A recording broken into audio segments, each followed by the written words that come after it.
At first I didn't like it too much, and you guys, I don't know. It sounds like you might not have liked it, but the movie kind of brought me in with the narration. I'm not too keen on narration in movies today because narration can just be a lazy way to tell a story or a quick way to tell a story. A lot of times people do narration because they want some cool, edgy visual to go with it. Mm-hmm. So I'm not really down with narration. I'd rather people kind of tell their story. I'm with you on that, especially since so often it's done after the fact. Yeah.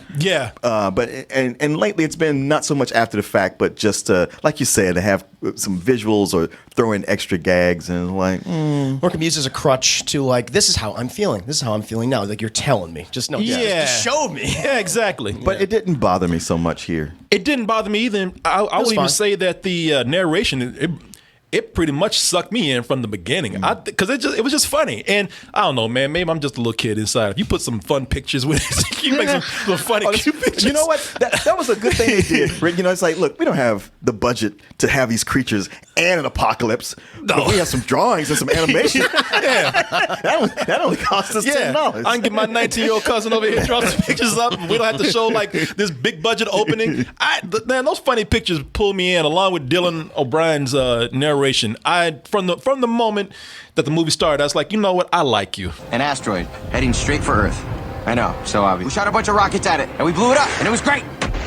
Stock footage. That shit was stock footage. They couldn't even pay to have smoke go up into the sky. Man, Todd loved that goldfish. And that cat. I mean, look, they're fun. It is fun. It is fun. These are people who they're working with a budget. If you're working with a low budget, be creative about it. No, it wasn't one of these things where I was like, oh, brother. I was like, you know what? That's smart. You guys know you don't have a lot of money and you're being creative and working it. Yeah. And, the message is getting across. So it sets the tone for the film. Mm-hmm. Yeah, exactly. Like I say, adding monsters instead of zombies to the apocalypse it's cool. I like that, man. Like I said, it's just I like monster movies, man. I've even liked some movies that people have hated because I just had fun just watching the creatures fight and eat people and whatnot. They keep it kind of light here, as you saw at the illustrations. Everything is a light tone. This is PG-13, but man, it's very light on death. There's no blood. Yeah. There's no harsh language here. Pretty much no heavy bad language. This could almost be a kids movie, and it made me. And that's why it had some appeal to me for some of the movie, because it made me think of stuff that I used to watch as a kid, live action stuff. Mm-hmm. Now, this is by no means, and I don't know why. I don't know why this reminded me of this. It's not even close in a way, except that it's live action and you have humans running from creatures. But you ever see Land of the Lost? Yeah, of course. You ever see the show? Yeah, the original one. Yeah, I don't know how many young people remember Land of the Lost, but this for some reason took me back to my days of watching Land of the Lost with. I can't tell which budget is cheaper, the movie or the Land of the Lost TV show.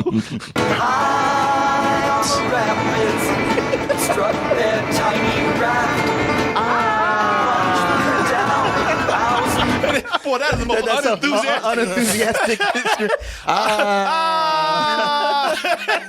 Y'all that bad at actors, y'all can't even scream. They had an episode where they had to watch that over and over again. They went to a cave and they saw how they entered, and they played that over and over again. To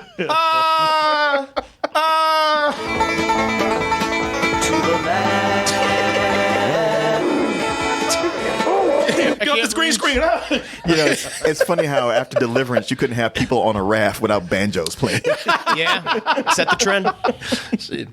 Even Chris over there was on air banjo. Yeah, music of my people. You can tell that they were on a real tiny green screen because they didn't get up and run. They're just like, hey, come on, let's go. Hey, let's get out of here. Oh, shit, dinosaur, let's get out of here. Come on, get out of here. Well, y'all are not intimidated by this shit at all. That dinosaur is bullshit, and he's just there going, I can't. He's like Mr. Boogity. I'm Boogity. Yeah, it made me think of that because it has I used to love watching stuff that was as a kid I could watch where you had humans running from, even when they're terrible looking monsters, sure. Godzilla stuff and things like that. For some reason, this took me back to all that. What's that one, that Ray Harryhausen one with the dinosaurs? Is it the Uncanny Valley or? Valley Beyond Time. Shit, I can't remember. But I remember when it would come on as a kid, and they would have dinosaurs fight each other. Yeah, all those Ray Harryhausen movies with creatures in it, like Sinbad, the Seventh Voyage of Sinbad. And man, you know, I used to love all those kind of things as a kid. Anything with creatures or monsters in them, and it was live action, I used to love it. And this kind of took me back to that, except this is, again, embracing its goofiness, while also doing some homage to some real, you know, horror and sci-fi movies and action films. You know, some creatures remind you of creatures from Tremors. There's even the beginning of the movie pays homage to aliens. So you know, it seems like it's just having fun with with the resources that it has. Yeah, it just, to me, it's like how you thought of it that way as the original Land of the Lost. It was kind of like a send up and homage to that. Like, I kind of wanted to go that extra mile and be a little more like Zombieland. Like, okay, it's like you're hiding behind all this gore and people being eaten alive behind this curtain, and I see what you're doing. And you see severed limbs and heads like rolling around. It's like, no, just go ahead and show me that. It just feels like you're doing that just because you want to get that PG-13 rating. I wish they would have went the extra mile and actually showed some of the violence and had some more fun with the gore effects. That really, for me, it felt like a lost opportunity. I do feel its limits, and it's fun. It's fun. I'm okay with this. You know, whatever. I'm probably going to end up holding the faults against the movie later on if they keep along this line. And then that goddamn dog came in. I'm like, man, you cheating motherfuckers. That's not fair. That is my weakness, man.